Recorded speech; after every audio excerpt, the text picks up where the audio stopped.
What's up, YouTube? Dan the Pokemon back here for part 2 of the Pokemon Retrospective.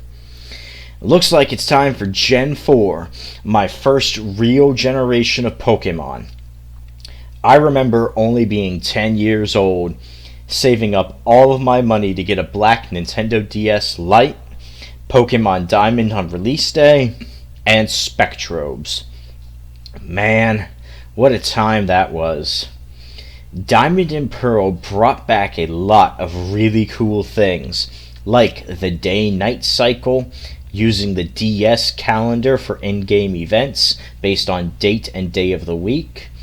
The total Pokemon number is now 493.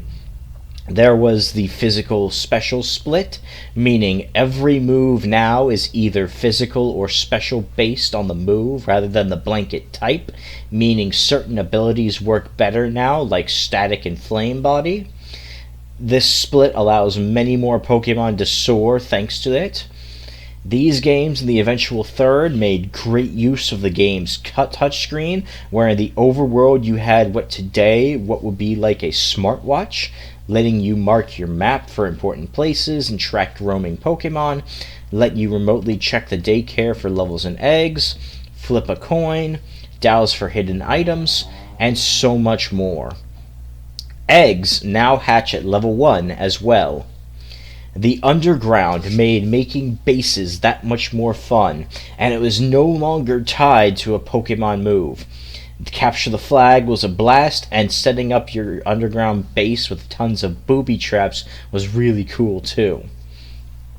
There are tons of secrets to unlock, a bit of a post-game with several new legendaries and quests, new areas of the map opening up in secret.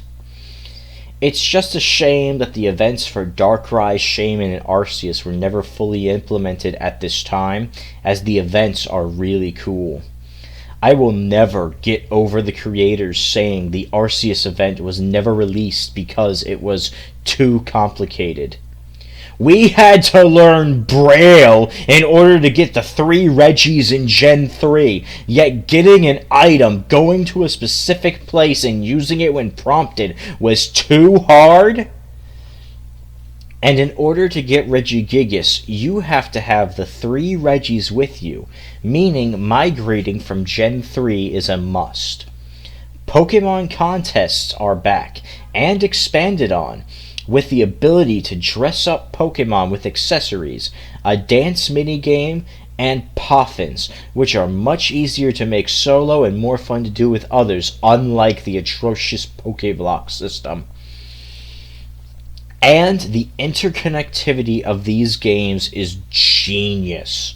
Using the GBA slot of the DS systems, you can migrate 6 Pokemon at a time from the GBA games, meaning that everyone can come and hang out in the new gens. The only real downsides to these games are the limited decks during the main story. Regarding HMs, there's been some more updates. Flash has now been demoted to a TM, and it has instead been replaced with Defog, that clears away fog in a couple places in game. And Dive has now been replaced with Rock Climb, an interesting idea that lets you scale specific mountains. Although why it's a normal move, I don't know. It feels like it should be fighting or even rock type.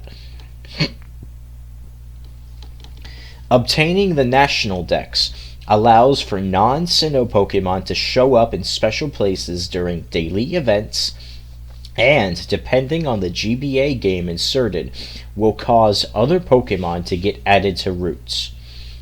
The version exclusives this time are as follows. Diamond gets the Seel line, the Scyther line, the Murkrow line, the Larvitar line, the Poochyena line, the Aeron line, Kecleon, the Cranidos line, the Stunky line, and Dialga. Pearl gets the Slowpoke line, Pinsir, the Misdreavus line, the Houndour line, Stantler, the Spheo line, the Bagon line, the Shieldon line, the Glameow line, and Palkia. Before the national decks, there's basically two sets of version exclusives, being the Murkrow line and the Stunky line for Diamond, and the Glameow line and a Misdreavus line in Pearl. The fossils, while version exclusives, technically they're items, can be given to Pokemon and traded over, and it's just whether or not they spawn in the underground that's the question. There's a pretty decent split between new options and heavy hitters, and the Versus Seeker returns from Gen 3 Kanto, along with the Safari Zone making a triumphant return with a normal bait throw system, and there's a surprising lot to do. These games have some flaws, but are just a great time and absolutely worth checking out. Another downside is how many events there are in this gen. However, thanks to some shenanigans, someone has actually preserved the events and is actively distributing them. So if you follow some guides, you can still get the Wi-Fi events for Gen 4 and Gen 5. And regarding online, these were the first games to include online battles and trades, with the first implementation of the GTS, the Global Trade System. Unfortunately, this system, while great, requires the Pokemon searched for to have been seen first in order to request or search for them, which can suck to try and fill out the Pokedex. Cynthia has one of the best themes ever, and hearing her music still traumatizes several thousand people to this very day.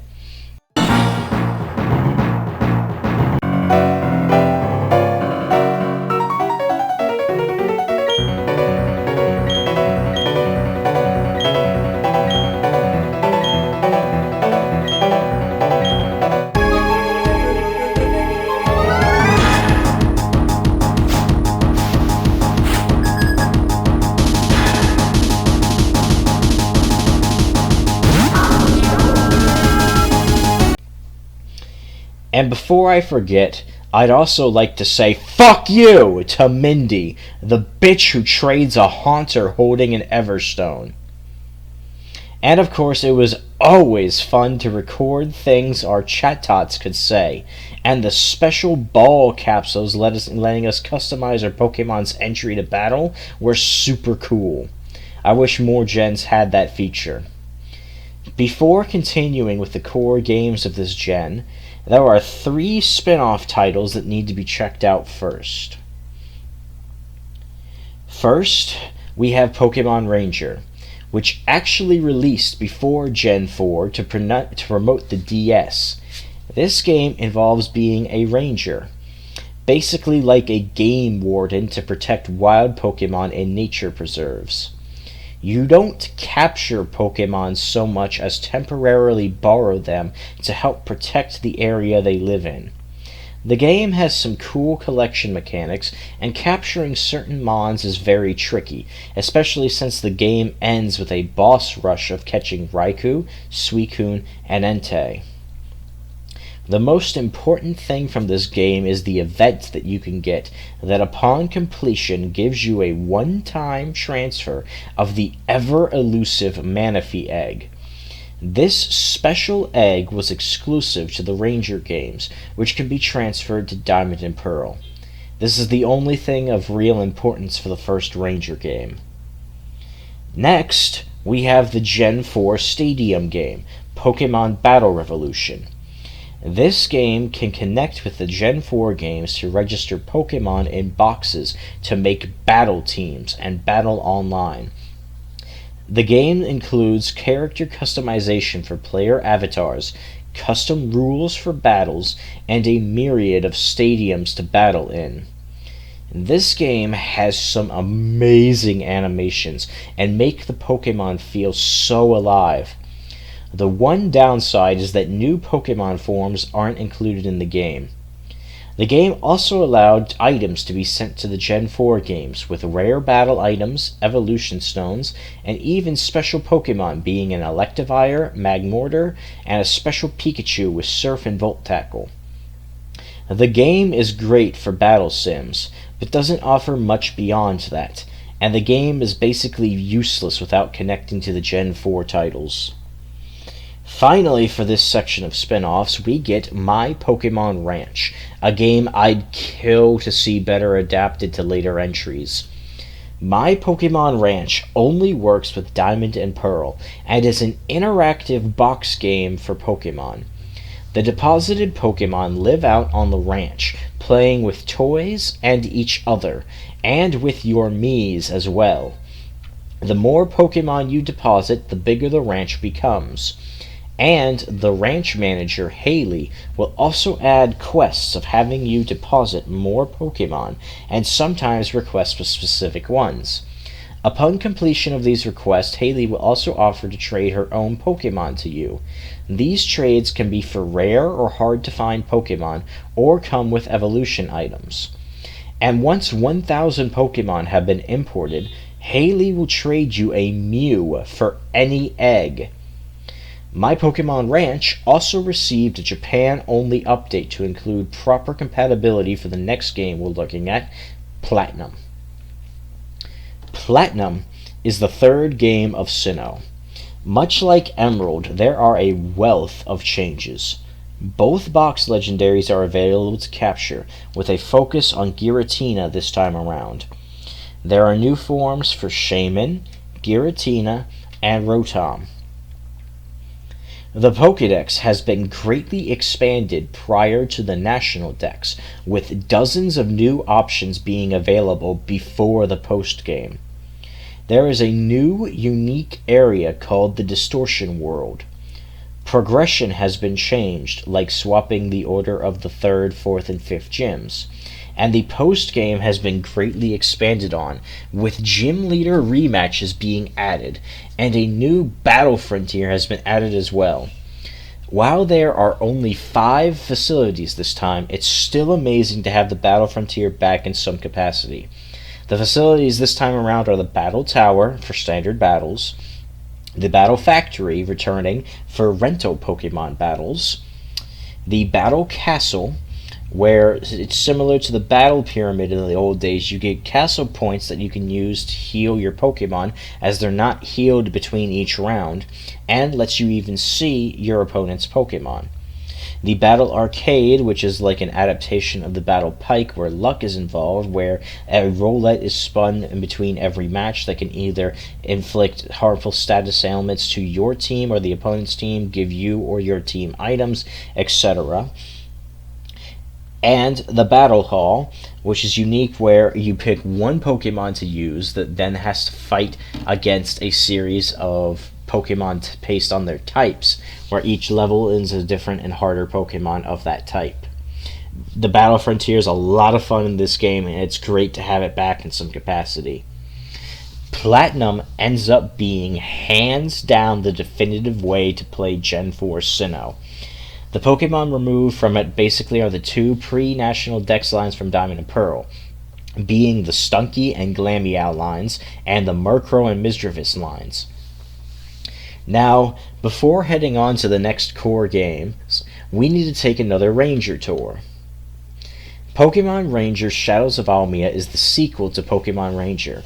This includes the fact that now every Pokemon has a battle power, and the changes to capturing Pokemon makes it easier to loop them. But we're mainly here for the special missions that let you send Pokemon to the Gen 4 games.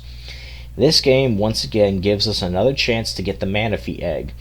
There's also a special Riolu with Aura Sphere, and lastly the ever-elusive Darkrai. On to the next batch. Wrapping up the core of Gen 4, we get the amazing remakes of Gold and Silver, Heart Gold, and Soul Silver.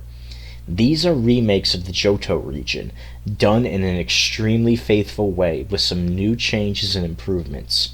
We still get the ability to travel to Kanto in the post-game, opening up a lot of opportunities. And there are even new places and Pokemon from other regions available as well.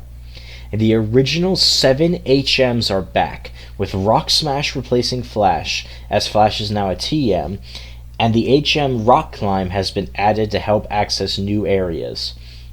Some post-game Johto Pokemon can now be found earlier, and a new Safari Zone has been added close to Cianwood. There is the new Pokeathlon, which lets you use your Pokemon to compete in several touchscreen minigames. All Pokemon will now follow behind you like Pikachu from Yellow. The Platinum Battle Frontier has also been added as well for even more post-game content. There are some very unique events like a special Arceus giving access to the Sinjo ruins, and Steven from Hoenn even comes to visit. There are even more legendaries to catch, along with extra starter Pokemon that can be obtained once Red is defeated. Although I will not forgive them for replacing Red's Espeon with a Lapras. The version exclusives have once again changed.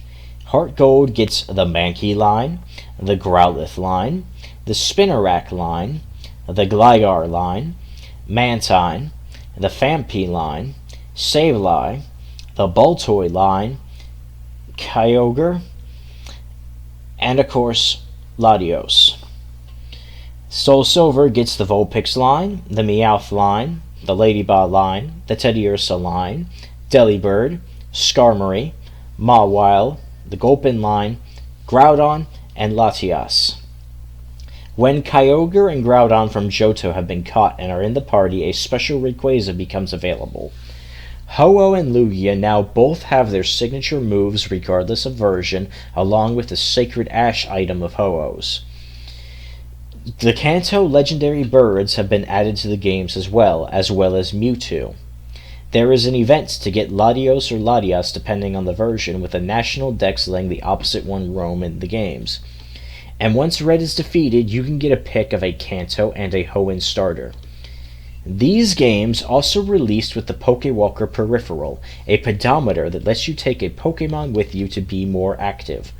Doing so will let you find items and Pokemon, with some rare options being available early.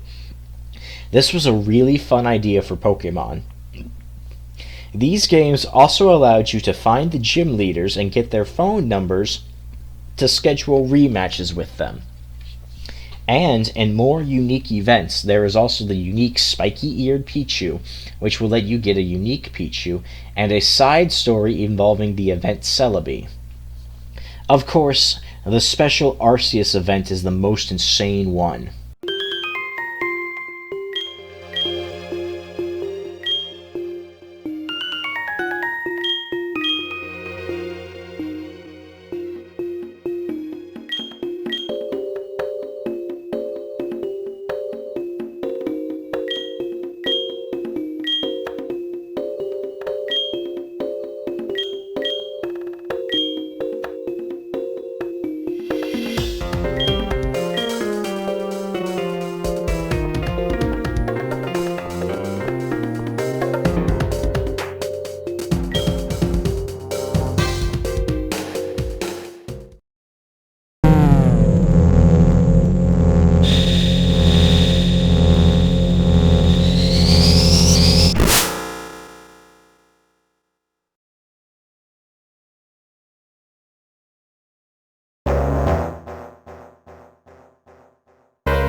These games show how a remake is supposed to be done.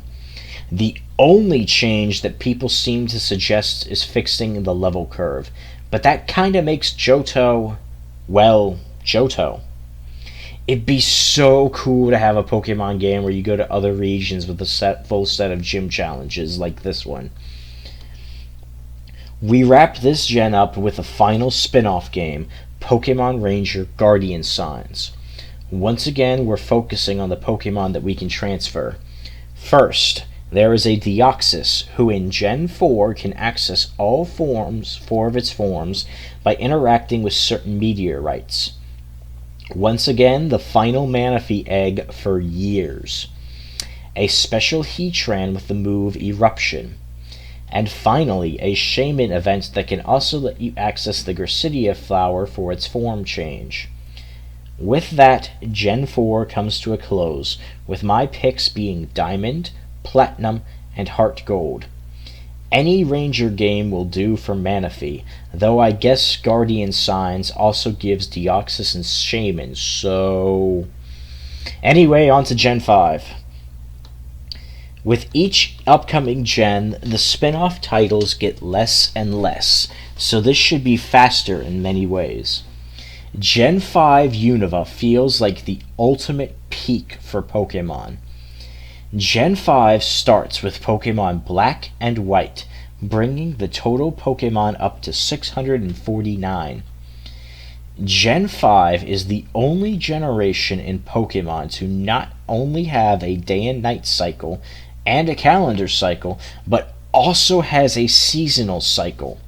That's right, all 4 seasons are included: spring, summer, fall, and winter, each season lasting 1 month of time, changing the appearance of routes, in-game events, Pokemon stands and forms, and the general aesthetic. These games also made TMs unbreakable, making them much more valuable. And the HMs are no longer tied to gym badges to use and have been reduced in number. The HMs are Cut, Fly, Surf, Strength, Waterfall, and in the post-game, Dive is back, with even less areas to explore, which really feels like wasted potential. Black and White begin with a full reset. Only new Pokemon are available until the post-game and the National Dex. Gen 5 also introduced Triple Battles and Rotation Battles. Triple Battles are unique in the use of 3 Pokemon at once, and Rotation Battles use 3 Pokemon at a time that switch positions to attack and defend. All Pokemon now have animations played during battle, moving and feeling more alive than ever in a mainline game. During local play, you can also use the special Entralink to explore other players' games and play in the same area, albeit briefly. The GTS makes a return along with several Wi-Fi events. And during this generation, there was the online Pokemon Dream World, where you would take your Pokemon to earn other Mons, berries, and items. Contests have been removed in favor of the Pokemon Musical, a stage show where you dress up your Mon to have them act on stage and perform. The cutscene is basic, but can be fun to do every now and again. And this was the first time that officially all 3 starter Pokemon are chosen and used, which for the time was really cool. During the post-game, if you have 2 DS systems, you can transfer Pokemon from the Gen 4 games to here, letting you complete the Pokédex. Seeing as how at the time this is when the DSi came out, it was quite likely that someone would have 2 DS systems to transfer. The game does have some DSi enhancements, like a video chat option. Gen 5 is also the first gen to have actual rewards for completing the Pokédex, in this case being the Shiny Charm, a key item that increases the shiny odds. The game focuses on the best evil team in all of Pokemon, Team Plasma. Plasma wants everyone to release their Pokemon, as the act of possessing Pokemon is a sin and torturous to the Mons. The idea of people just using or even abusing Pokemon makes sense, although it's not right that throughout the game Plasma will kidnap people's Pokemon or try to coerce trainers to release their Mons. N is just peak, as he truly believes what he is doing is right, despite being manipulated by Getsis. If no one has Pokemon, then Team Plasma can easily conquer the region. N is the first mainline NPC to use a legendary Pokemon, and Getsis is one of the hardest fights in series history. The final battle is incredibly cinematic, and this game is the first instance of the Elite Four order being chosen. However, due to their high levels, they still present a considerable challenge. The games also have version-exclusive areas, being Black City, which focuses on battles, and White Forest, focusing on wild Pokemon.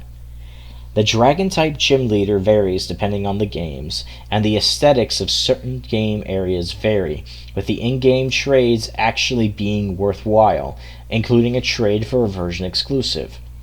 Regarding version exclusives, due to White Forest, White actually has more exclusives than Black. So let's take a look. Black gets the Weedle line, the Houndour line, the Shroomish line, Plusle, Volbeat, the Cottony line, trade notwithstanding, the Gothita line, the Vullaby line, and 2 legendaries, Tornadus and Reshiram. Yes, the white-colored legendary is exclusive to Black and vice versa.